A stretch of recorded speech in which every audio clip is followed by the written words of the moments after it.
I grew up in a very Christian household, which meant that I was always going to church every Sunday, and it became pretty normal for me. It was my regular. I lived in the UK, and the church that I went to over there was very acoustic, and it was very different to when I moved over to New Zealand and came to Connect. Not only were the songs and the lights different, but the people were different. I just felt a lot more closer to people, and yeah, I became to enjoy church a lot more than what I did back in the UK.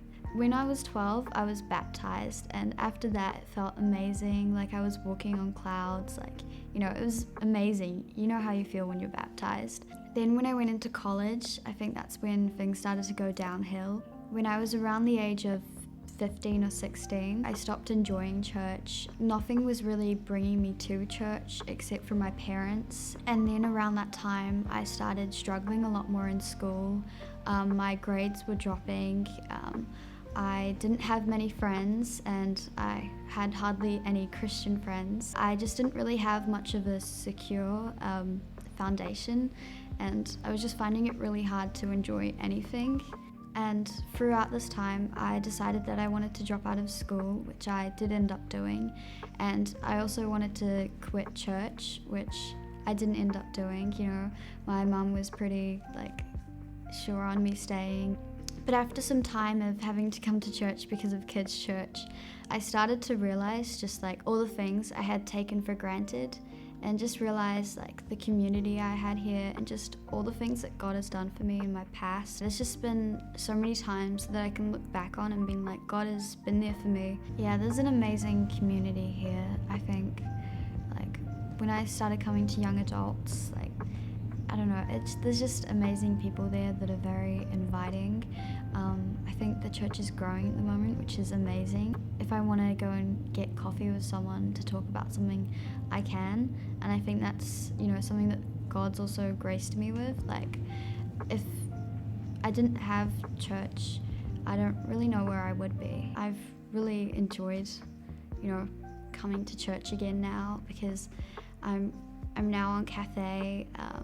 I'm now on the worship team. I think being on Cafe has really helped. I've been able to make a lot more connections with people and just enjoying making food for other people. And I can also just feel myself wanting to talk to people more. Beforehand, I just didn't want to talk to people, just leave me alone. And I've gotten closer to the people on the Cafe team, getting to know them and learning how they do coffee. It's learning people and who they really are and who they are in God, and becoming, a part of the church with them. Coming back to church and being more invested in God has changed me quite emotionally. I'm a pretty anxious person. Sometimes walking down the street can get me quite anxious, and something that I've realized is whenever I just, do a quick prayer to God, or I just say, please, can I, the Prince of Peace just protect me, I always, I feel God's peace. And that's one way that God's really shown through me, is just realizing that I can, I can talk to him whenever, and that I can be in peace. When I was full of doubt, because I was always thinking about it, it was always in the back of my brain, but now I'm filled with happiness and joy to come. A scripture that really helped me with stress and worries was Matthew 6 verse 34. Therefore, do not worry about tomorrow, for tomorrow will worry about itself.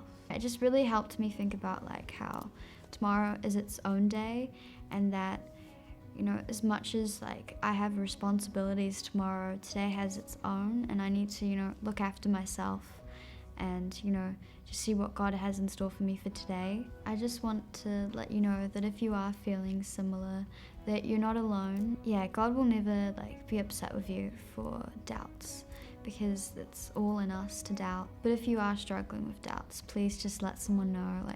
I'm here if you need to chat about it. If you want a coffee, come to the cafe and I'll give you one. Well, you might have to pay for it. But doubts, you shouldn't let them fester, but you should speak them out and talk to people about them and allow yourself to face them, because if you leave them alone, then they'll only grow. If you're having problems with also just, with friends and stuff, just look at the people around you and see, oh my gosh, there's this amazing person and they're really God-centered and they could really help me. Like, how's a way that I can talk to them or get to know them? And it can be really hard stepping out of your boundaries, talking to people, but it is really, really worth it in the end.